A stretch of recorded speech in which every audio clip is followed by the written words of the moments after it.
E agora nós vamos refletir um pouco acerca do que nós temos aqui nos versos 28 até o verso de número 32. Então, Joel, o livro do profeta Joel, no capítulo 2, e os versos de 28 a 32. Nos diz assim então a palavra do Senhor: E acontecerá depois que derramarei o meu espírito sobre toda a carne. Vossos filhos e vossas filhas profetizarão, vossos velhos sonharão, e vossos jovens terão visões. Até sobre os servos e sobre as servas derramarei o meu espírito naqueles dias. Mostrarei prodígios no céu e na terra, sangue, fogo e colunas de fumaça. O sol se converterá em trevas e a lua em sangue, antes que venha o grande e terrível dia do Senhor.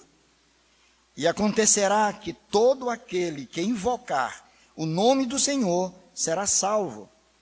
Porque no monte Sião e em Jerusalém estarão os que forem salvos, como o Senhor prometeu, e entre os sobreviventes, aqueles que o Senhor chamar.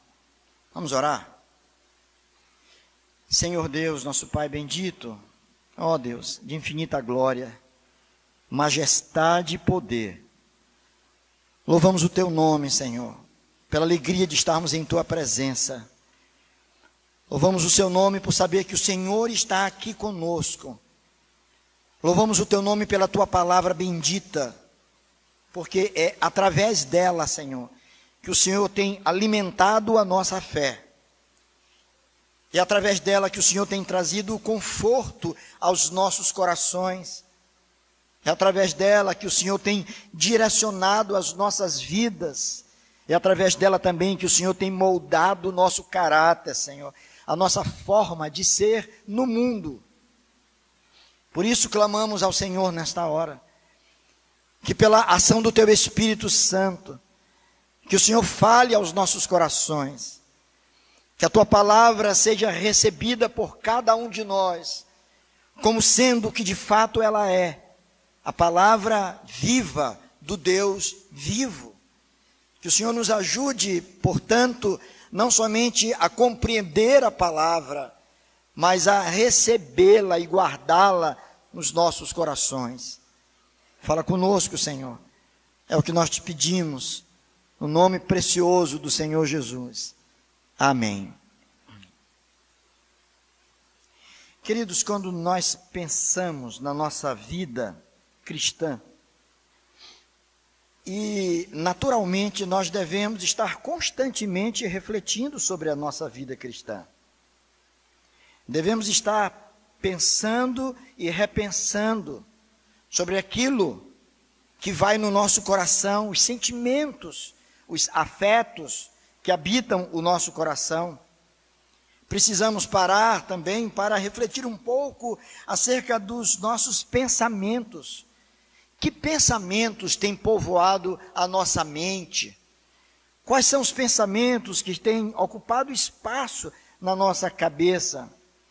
E também precisamos sempre parar para avaliar a nossa própria forma de ser no mundo, a maneira com que nós estamos gastando os nossos dias, como tem sido a nossa conduta, como tem sido a nossa forma de agir. Quando pensamos na igreja, também não é diferente. Devemos parar sempre para avaliar um pouco acerca daquilo que nós temos feito, acerca daquilo que precisamos fazer também para agradar o nosso Deus.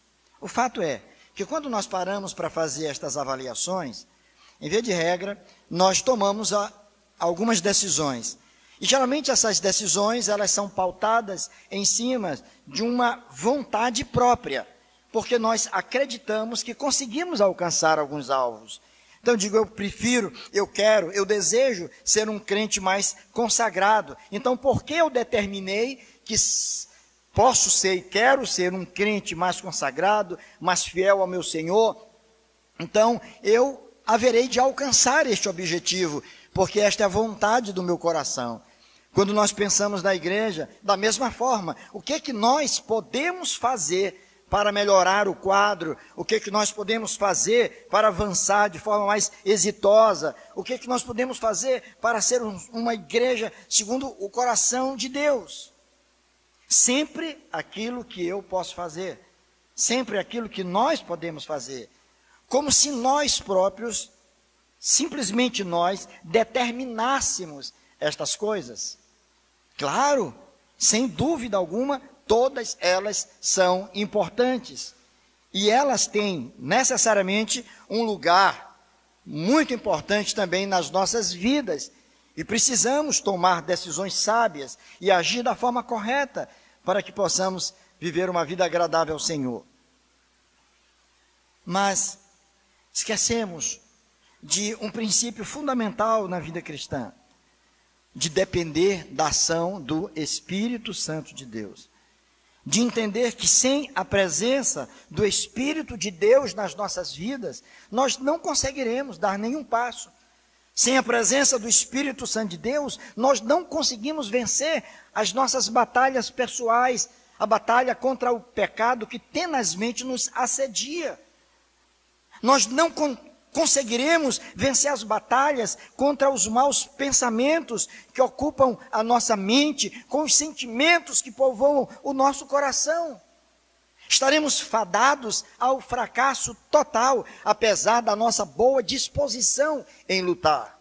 Mas o nosso ponto aqui é que nós precisamos compreender, de uma vez por todas, que nós dependemos de Deus.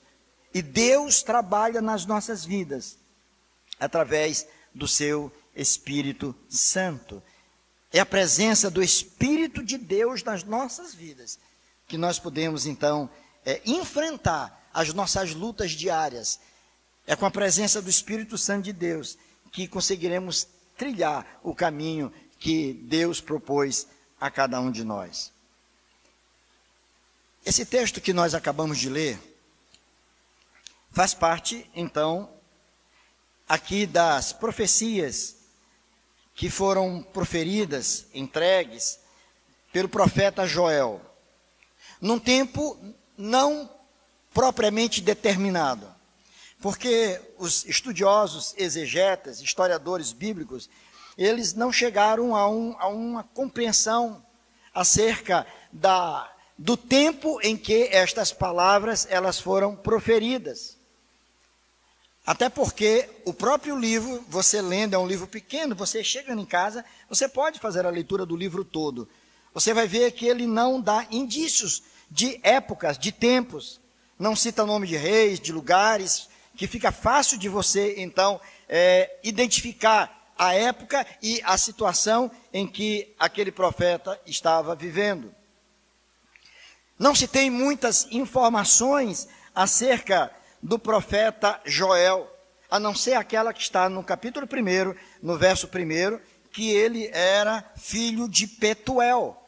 Nada além disso. Isso para nós não quer dizer muita coisa. Mas há algo que facilmente nós conseguimos compreender. Que Joel era, de fato, um homem temente a Deus. Que Joel, a despeito do nível de sua espiritualidade, ele foi um homem grandemente usado por Deus na sua geração. Ele foi um instrumento nas mãos de Deus. E quando eu reflito sobre isso, quando eu penso acerca de uma pessoa sendo usada no seu tempo, na sua geração, eu olho para a minha própria vida. E eu levanto então uma questão que me atormenta muitas vezes. Até que ponto, Senhor? Até que ponto eu tenho sido útil à minha geração? Até que ponto eu tenho sido, de fato, um instrumento do Senhor na vida daqueles que comigo habitam, que convivem comigo, com as pessoas da minha época, com os meus vizinhos, com os meus colegas de trabalho, colegas de ministério, com os meus irmãos na igreja, até que ponto eu tenho sido essa pessoa usado pelo Senhor? Então Joel, irmãos, ele foi alguém assim. Embora não se saiba muito acerca dele, acerca da sua família, acerca da sua condição econômica, acerca da sua condição, da sua formação acadêmica, intelectual, embora não se tenha muitas informações acerca da sua família, de esposa, filhos, etc., uma coisa é certa: independentemente desses fatores, Joel foi um homem usado por Deus. E se você pensar dessa forma, seria algo interessante. Senhor, tenho sido eu, assim como Joel foi para a sua época, tenho sido eu um instrumento em tuas mãos? Eu não quero dizer necessariamente que você seja um profeta, porque o tempo dos profetas, como do Antigo Testamento, já passaram. Mas alguém que é um instrumento de Deus para proclamar as verdades eternas, para anunciar o reino de Deus através da minha vida, da minha postura, da minha maneira de ser no mundo. Será que as pessoas, ao olharem para mim, ao ouvir as minhas palavras, a pesar as minhas atitudes, será que elas podem dizer: ali vai de fato um homem de Deus, ali vai uma mulher de Deus, ali vai alguém que vale a pena parar para ouvir, porque é alguém que tem algo sério a dizer? Isso é algo para a gente pensar. A informação que nós podemos aqui trazer é que Joel, ele profetiza, ele serve a Deus num tempo de muita dificuldade. Foi um tempo em que Deus estava contrariado com o seu povo, por conta da violação das leis, por conta do abandono de uma vida de comunhão com o Senhor, por conta da forma com que aquele povo se aproximava do próprio Deus. E é bom dizer aqui que aquele povo, não obstante estivesse vivendo de forma absolutamente desregrada, embora estivesse violando os mandamentos do Senhor, mas eles traziam consigo a marca da religiosidade. De alguma forma, eles ainda se reuniam para cultuar a Deus. Mas o culto que era por eles apresentado não era um culto agradável ao Senhor. Daí porque nos fato semelhante aconteceu com o profeta Isaías, ao ponto de, através dele, o Senhor dizer ao povo: eu já não posso suportar mais a iniquidade associada ao ajuntamento solene. Isso nos leva a entender, a deduzir, a crer que aquele povo ainda estava cultuando a Deus. Eles iam ao templo, eles prestavam culto, traziam os seus animais para o sacrifício, para o abate. Mas a vida deles estava completamente desregrada. O culto já não era mais puro, já não acontecia mais segundo a vontade de Deus. Elementos estavam sendo inseridos no espaço de culto, na atmosfera litúrgica da igreja, e Deus não se agradava absolutamente com aquelas coisas que estavam acontecendo. E isso, irmãos, é bem possível, e acontece também nos nossos dias, porque nós somos religiosos. O povo brasileiro, aliás, o homem de forma geral, ele não é somente um ser político, como Platão acreditava, mas ele é um ser também religioso. Ele é por natureza religioso. Ele crê em algo superior a si mesmo, nem que seja o seu próprio ego. O homem acredita em alguma coisa, mas nem sempre a nossa religiosidade e as nossas cerimônias culticas, elas estão em perfeita harmonia com a vontade de Deus, com Deus que determina a forma com que Ele quer ser servido e a forma com que Ele quer ser adorado. E nós corremos o risco muito grande de estarmos vivendo ou praticando e fazendo algo, achando que estamos bem na fita, quando na verdade estamos distante do Senhor. Joel viveu uma época dessa. E por conta daquela forma de viver, Deus exerceu o seu juízo sobre aquele povo. Deus se mostra soberano também quando pune o pecado do seu povo. E Deus, quando assim o faz, não faz para a destruição definitiva, para o seu abatimento. Deus faz para restauração, para que aquele povo possa cair em si. E é o que estava acontecendo. Deus levanta um poderoso exército de gafanhotos. E aqueles gafanhotos batem violentamente contra a plantação daquele povo. E agora, tudo fora destruído, devastado, a lavoura foi completamente destruída. E eles não tinham mais como se manter numa sociedade essencialmente agrícola. Isso é terrível. E agora, estavam fadados à fome, à vergonha e ao fracasso. Isso tudo da parte do próprio Deus, porque Deus, para o nosso próprio benefício, muitas vezes permite que os gafanhotos visitem a nossa vida, visitem a nossa casa.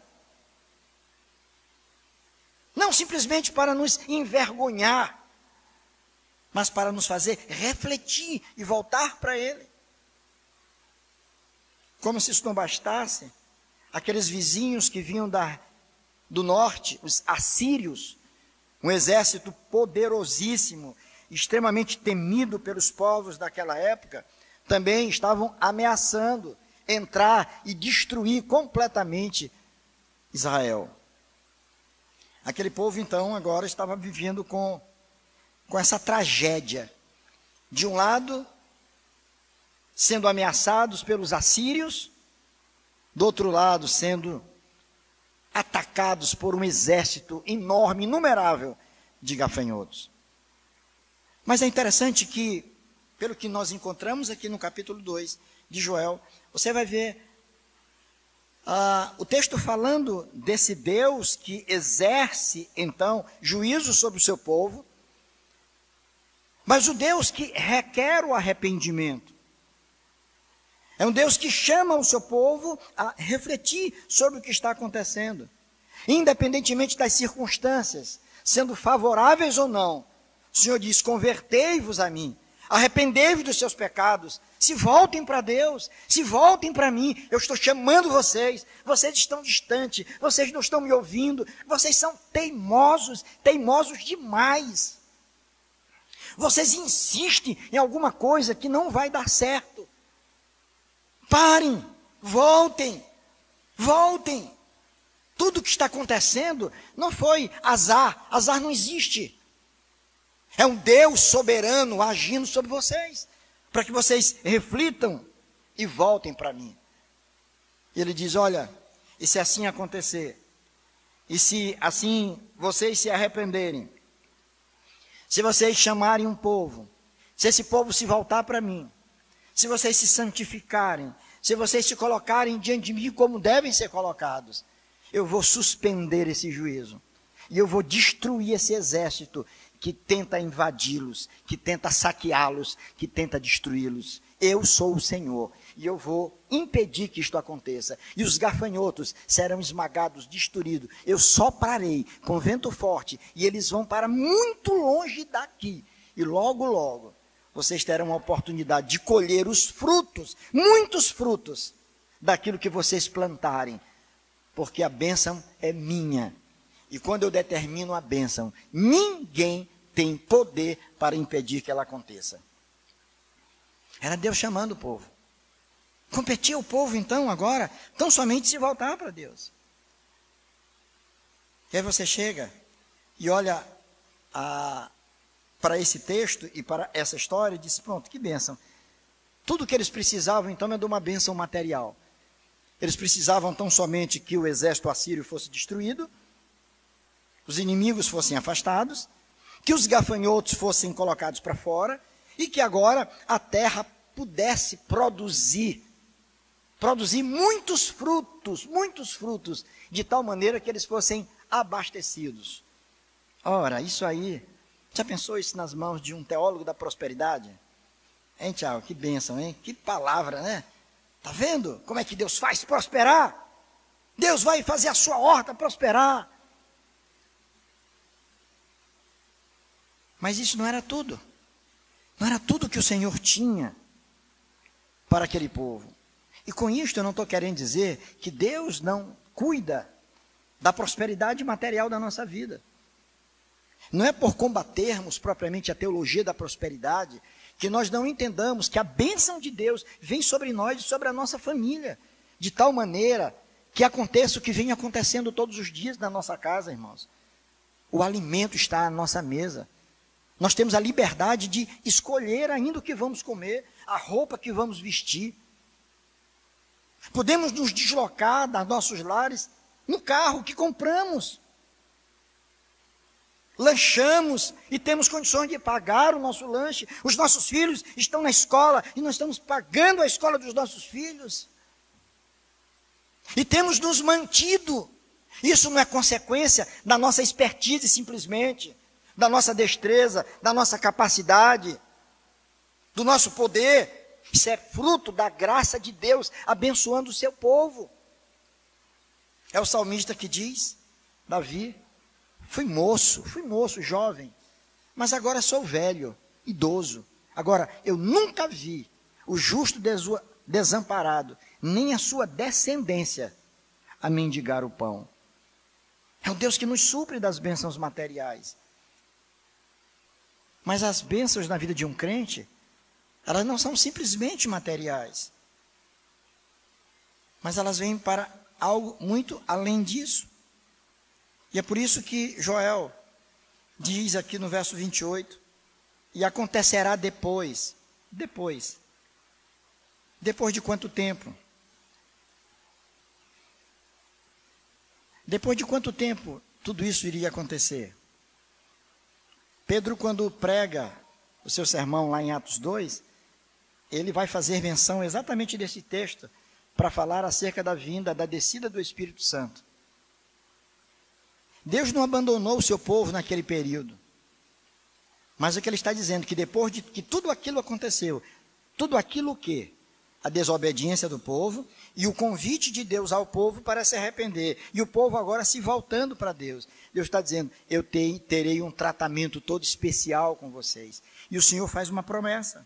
E acontecerá, depois que derramarei o meu espírito sobre toda a carne, vossos filhos e vossas filhas profetizarão, vossos velhos sonharão e os vossos jovens terão visões.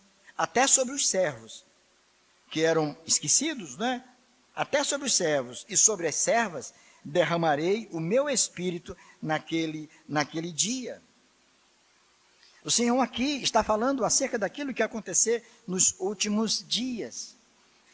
Reverendo Hernandes, comentando esse texto e fazendo alusão ao que nós encontramos lá em Hebreus, no capítulo 1 e no verso 2, ele vai dizer que esses últimos dias, eles começaram exatamente com o ministério de Cristo na terra. A partir do momento que Jesus passa a exercer o seu ministério, então isto é contado como os últimos dias. Esperar o Espírito Santo sem tratar o pecado é ofender a Deus, diz o reverendo Hernandes. Esperar um enchimento do Espírito, a bênção de Deus plena no teu coração, sem tratar verdadeiramente o pecado, isso é uma ofensa a Deus. E ele diz mais, que o problema da igreja não são as ameaças externas, mas é a fraqueza interna. Não é a falta de poder econômico e político, mas a falta de poder do Espírito Santo. Esse é o grande problema da igreja. A gente pensa assim muitas vezes, irmãos, e nós somos tentados a pensar desta forma. Eu digo especialmente nós, pastores, presbíteros, líderes. A gente pensa assim, nós que estamos à frente, trabalhando, e sabemos das lutas que a igreja tem para se manter, para honrar os seus compromissos. A gente pensa assim, mas se nós tivéssemos mais dinheiro, se nós tivéssemos mais recursos, se fôssemos uma igreja muito mais bem abastada, nós teríamos condições de fazer uma grande e poderosa obra. Como se a obra do Espírito, a obra de Deus, dependesse necessariamente do dinheiro que está no nosso bolso. Embora, claro, que precisamos honrar os nossos compromissos, mas muito mais do que isso, nós dependemos do enchimento do Espírito Santo, e nada pode impedir que uma igreja formada por pessoas cheias do Espírito Santo façam a obra de Deus de maneira que agrade a Deus. Mesmo em um núcleo de periferia, Deus pode abençoar de forma extraordinária. E um grande despertamento e um grande avivamento surgir ali, e a obra de Deus se expandir em tantos outros lugares, porque essa é a nossa maior necessidade, é a presença do Espírito Santo de Deus. É Ele presente nas nossas vidas, que nos ensina a ser generosos, como diz o reverendo Arival Dias Casimiro, no seu livro. Obrigado, Conceição, pelo presente do livro. Muito bom, excelente o livro do reverendo Arival. Indico aos irmãos, leiam. O título do livro é Generosidade. Generosidade.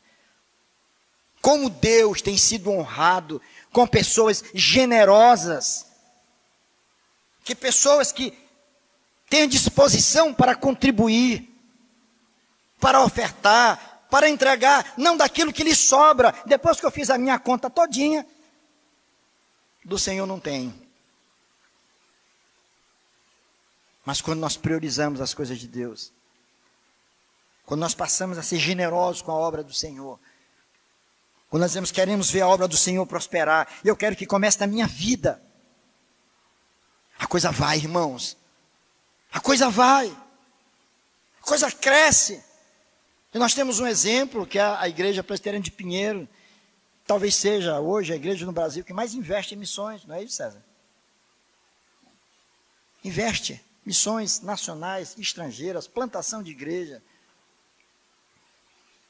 Quando as pessoas entendem o que é a generosidade, e ela só existe porque é o Espírito de Deus que nos leva a agir dessa forma. É a presença do Espírito que nos movimenta, que redefine as nossas prioridades, redefine as nossas prioridades.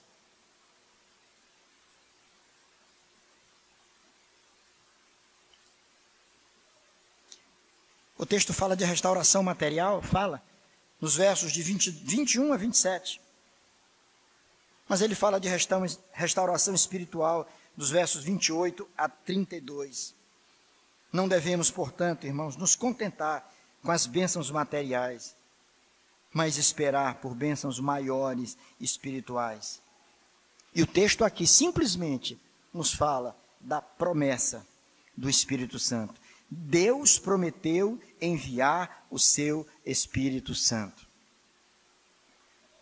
Há muitos anos, já faz muitos anos, acho que umas 3 décadas ou mais, que eu li um livro pequeno, mas muito bom, que fala sobre a presença e a atuação do Espírito Santo no Antigo Testamento.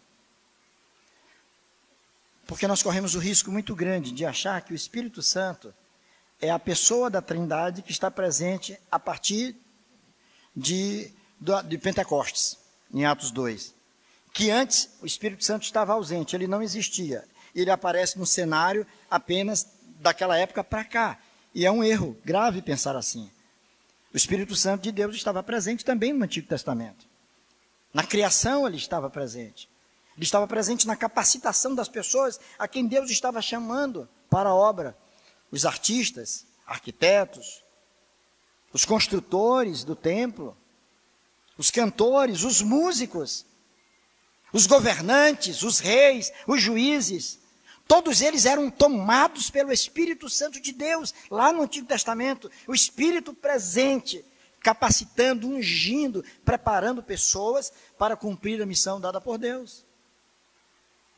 E a gente comete esse erro muitas vezes de achar que o Espírito Santo ficou restrito apenas ao Novo Testamento. E muitas vezes nós achamos que falar do Espírito Santo é coisa de pentecostal, né? Não se fala muito do Espírito Santo. E alguns se esquecem que, alguns estudiosos dizem que João Calvino, o reformador, que nós tanto respeitamos, ele é considerado também por muitos como o teólogo do Espírito Santo. Porque muito falou sobre a obra, a natureza e a pessoa do Espírito Santo de Deus nos seus escritos, nos seus comentários. Como poderíamos deixar de refletir sobre isso e de associar o crescimento da nossa vida e o crescimento da nossa igreja com a presença marcante do Espírito Santo? Deus, sem dúvida, aqui faz a promessa. Deus prometeu enviar o seu Espírito Santo. E ele vem. E diz o texto que ele vem, em primeiro lugar, de forma abundante. Ele não vem sob medida, a contas gotas.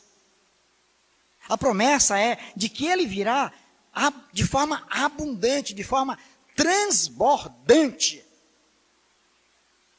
Olha o que o texto diz. Verso 28. Acontecerá depois que... Qual é a expressão que ele usa aí? Qual é o verbo que tem aí? Acontecerá depois que derramarei, despejarei. O que tem acontecido esses dias em São Luís? Chuvas até rápidas, mas num volume intenso, que impede pessoas de se locomoverem. Ruas ficam completamente tomadas, as pessoas não podem passar. Eu me encontrei numa situação dessa recentemente, ali naquela região da Maioba, e eu olhei de longe os carros todos parados. Eu pensei que tinha sido algum acidente, mas não era. O Beira-Rio, ali aquela região do Beira-Rio, a água havia transbordado por cima da ponte, não se via nem a ponte, era só água. E em vários trechos da estrada de Ribamar, no Mercado Central, em vários trechos. Aqui na Avenida dos Holandeses, na Avenida Litorânea. Eu vim de uma reunião à tarde, indo para casa, com medo de passar ali, porque trechos onde não se via nem um meio fio, água cobrindo, muita chuva, foi um derramar enorme de água. O texto aqui está nos levando a entender, a crer, que a promessa de Deus é de que o Espírito Santo não irrigará a vida das pessoas, mas será derramado, e a ideia de abundância, ele vem de forma abundante,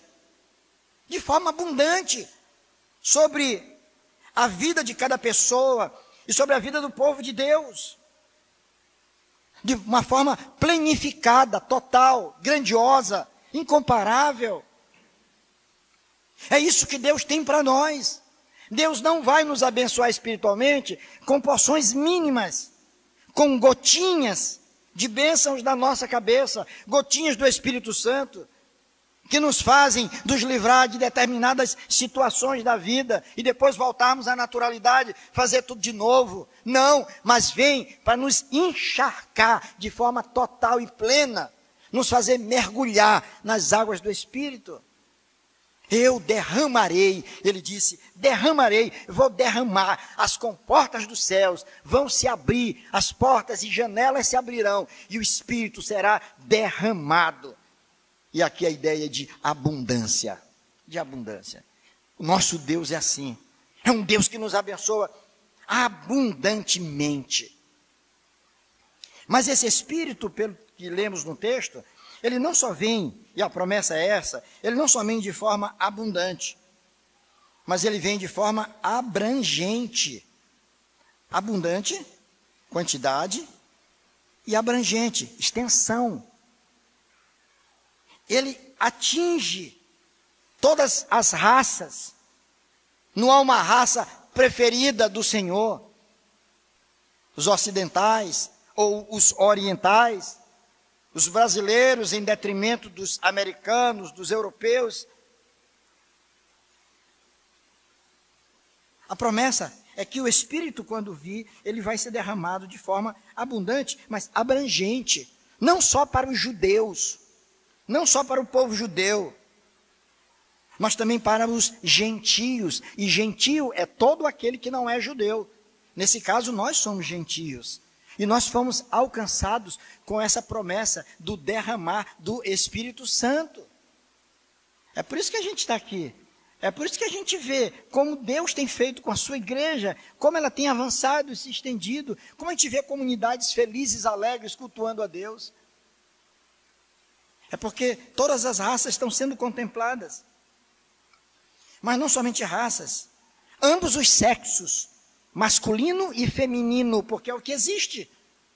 Ambos os sexos, masculino e feminino, serão favorecidos, porque ele diz, os vossos filhos e as vossas filhas profetizarão. Quer dizer, filhos e filhas serão instrumentos nas mãos de Deus. Não apenas os homens serão usados por Deus e as mulheres esquecidas, de forma nenhuma. Homens e mulheres, na perspectiva do reino de Deus, são usados por Deus como instrumentos em suas mãos. Homens e mulheres, não só pessoas de raças distintas, mas de sexos distintos, masculino e feminino, filhos e filhas, serão usados pelo Senhor. A abrangência da promessa. Mas não somente isso, ele fala também sobre a questão etária, questão da idade, porque ele diz, e os vossos velhos sonharão. Os vossos velhos sonharão. Não só os jovens, mas os idosos também. Por isso que a igreja do Senhor, ela não pode, ela se voltar apenas pensando na juventude. Há igrejas que se especializam nisso. Tudo bem, que bom que a gente pode olhar e dizer assim, precisamos dar uma atenção especial para as nossas crianças, e devemos fazê-lo. Para os nossos adolescentes, devemos fazê-lo. Para os nossos jovens, também devemos fazê-lo. Mas é bom lembrar também que os idosos têm parte nisso. A igreja é dos idosos também. E como eles são importantes, a vida deles nos inspiram. Os cabelinhos brancos nos estimulam. Vale a pena, eu estou aqui firme, eu estou de pé. Vale a pena continuar com o Senhor esteve comigo esse tempo todo. Como é bom lembrar o quanto Deus faz nas nossas vidas, não só na juventude, mas também na fase adulta, naquele período que alcançamos a terceira idade. Vou falar em terceira idade, fazer um parênteses aqui. Viu, Cíntia? Eu fiquei feliz da vida o dia que eu consegui o meu cartão do idoso, no SMTT. Agora eu estaciono, viu, Diego? Eu estaciono com a maior moral, eu procuro porta-supermercado, eu quero bem próximo da entrada. Aí eu tiro meu cartãozinho e boto lá no painel do carro.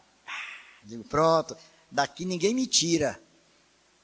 Estou garantido por lei, está lá meu cartão. É do idoso.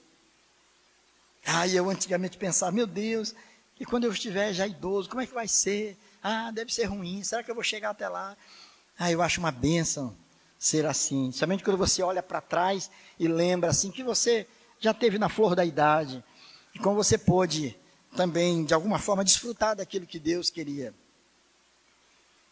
Antes eu estava lembrando, estava indo para a igreja missionária, lá no Quatraque, estava com um colega no carro, e aí eu andando por ali, os irmãos sabem que eu sou meio saudosista, né?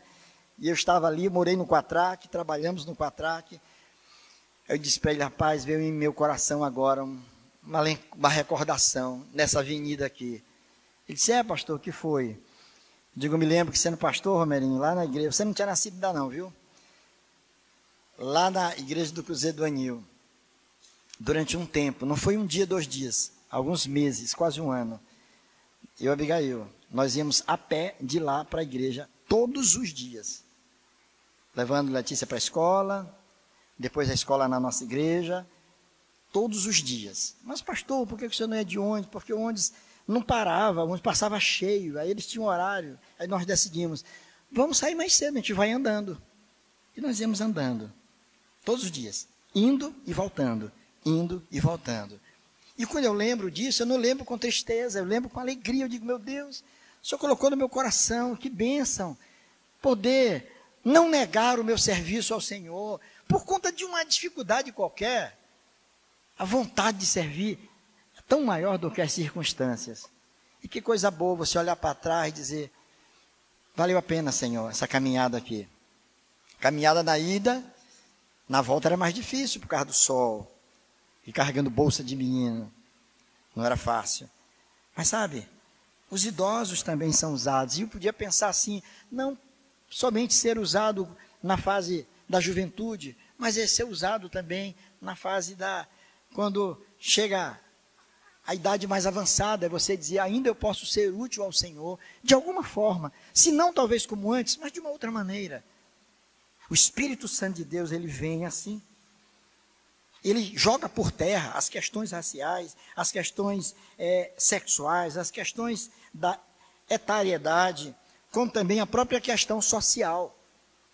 Porque diz que até também, como diz o texto, até mesmo a questão dos servos e das servas, eles serão lembrados. Aqueles que na sociedade não tinham valor nenhum, mas que Deus iria contemplá-los com o Espírito Santo.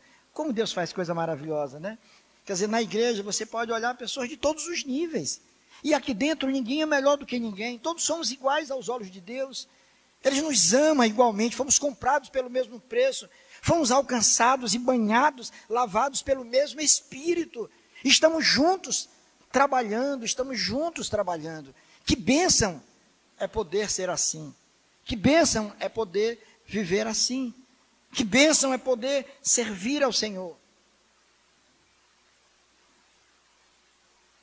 Quando a gente tem essa compreensão, que o Espírito Santo de Deus vem, não só de forma abundante, mas ele vem de forma abrangente, alcançando a todos igualmente. Ninguém fica de fora. Aqueles que são eleitos pelo Senhor são alcançados por essa bênção. E finalmente, o Espírito vem não só de forma abundante, ele vem não só de forma abrangente, mas ele vem de forma permanente. Ele vem de forma permanente, isto é, ele veio para ficar.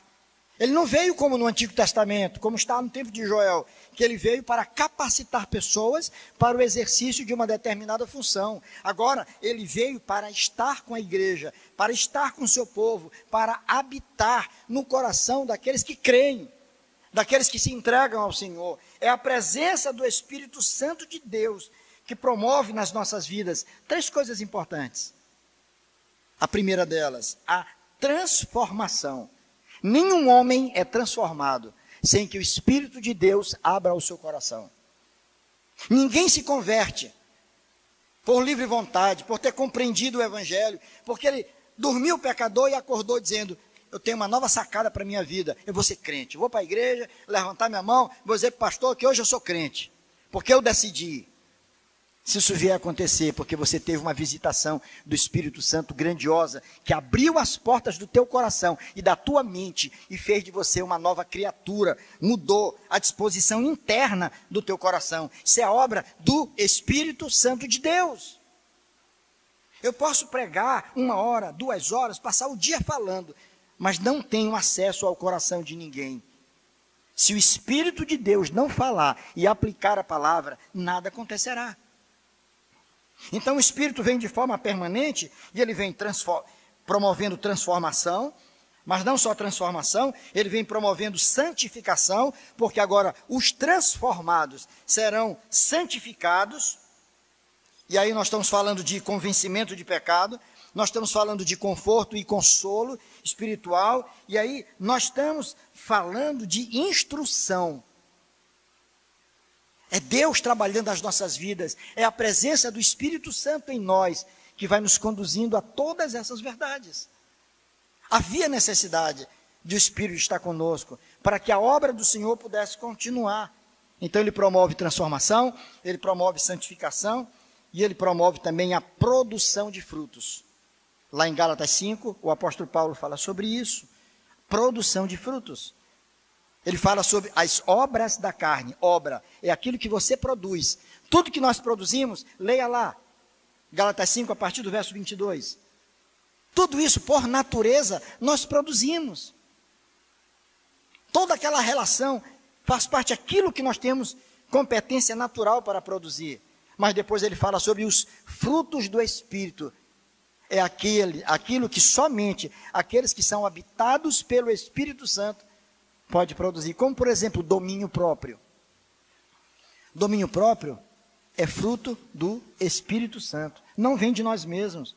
Nós não somos bonzinhos ao ponto de saber receber um ataque e ficar quieto. É o Espírito Santo de Deus que trabalha nos nossos corações e nos faz reagir de forma como o Senhor Jesus agiria. É a presença do Espírito nas nossas vidas que promove tudo isso. Então, há uma promessa gloriosa aqui, irmãos. Joel estava falando de coisas que haveriam de acontecer, de coisas que estão acontecendo. Desde aquele dia de Pentecostes, quando a promessa parcialmente se cumpriu, porque a parte da promessa, como diz aqui, mostrarei prodígios no céu e na terra, sangue, fogo e colunas de fumaça. Isso não aconteceu no dia de Pentecostes. O sol se converterá em trevas e a lua em sangue, antes que venha o grande e terrível dia do Senhor. É quando a história toda será encerrada, porque haverá um dia para que tudo se consuma. Haverá o dia onde a história se encerrará. O livro se encerrará. Será fechado, porque é quando o Senhor Jesus, então, retornar. E estas coisas, elas não aconteceram. Aqui é uma perspectiva escatológica da promessa. É aquilo que está para frente. E há comentaristas que chegaram a conjecturar de que isso aponta para guerras, para violência, para o derramar de muito sangue, para explosões grandiosas que vai se ver a fumaça de longe subindo, coisas terríveis que podem acontecer. E a gente acompanhando os noticiários, a gente vê como que os povos, os países, as nações se preparam para as guerras, com armas letais, não mais com lanças, não mais com espadas, com flechas, com escudos, com mísseis, com armas nucleares, armas químicas que destroem toda uma geração de pessoas. Então, o que é importante para nós é que o Espírito Santo já veio e que hoje, irmãos, nós somos habitados por Ele. O Espírito do Senhor está conosco. Ele veio de forma abundante sobre as nossas vidas, nos lavando completamente, enchendo, transbordando os nossos corações. Ele veio de forma abrangente, e aí não há motivo para ninguém se sentir inferiorizado, porque não está no lugar daquele que se destacou, daquele que tem uma situação econômica melhor, daquele que tem uma graduação melhor, mais destacada. Ah, eu acho que eu não tenho valor porque eu não tenho um pós-doutorado como fulano tem. Que isso? Que tolice! Você foi moldado pelo Senhor. O Senhor te ama, independentemente desses fatores. Você é um instrumento nas mãos de Deus. Instrumento nas mãos do Senhor. E são pessoas muitas vezes simples, que fazem a diferença no meio do povo de Deus, como bons conselheiros, como irmãos e irmãs, que têm ajudado tantos outros a crescerem na vida. Por isso que filhos, já que alcançaram alto grau acadêmico, ainda têm um respeito enorme pelaquela mãe, que exercia uma função, muitas vezes de lavadeira, de faxineira, por um pai que é pedreiro. Ele deixa os seus diplomas de lado, se assenta para ouvir o conselho daquele sábio Senhor, que embora já idoso, já com a fala pesada, sempre tem uma palavra de sabedoria para proferir. O Espírito Santo de Deus vem de forma abundante, de forma abrangente e de forma permanente. E ele está de forma tão permanente nas nossas vidas, que o apóstolo Paulo, escrevendo aos Romanos, vai dizer que nada poderá nos separar do amor de Deus que está em Cristo Jesus. Nada. O Espírito que efetivou a obra salvífica de Cristo nas nossas vidas é aquele que, habitando em nós, nos prepara para o dia em que o Senhor haverá de receber cada um de nós na glória. Que o Senhor, em Cristo Jesus, a todos abençoe. Amém.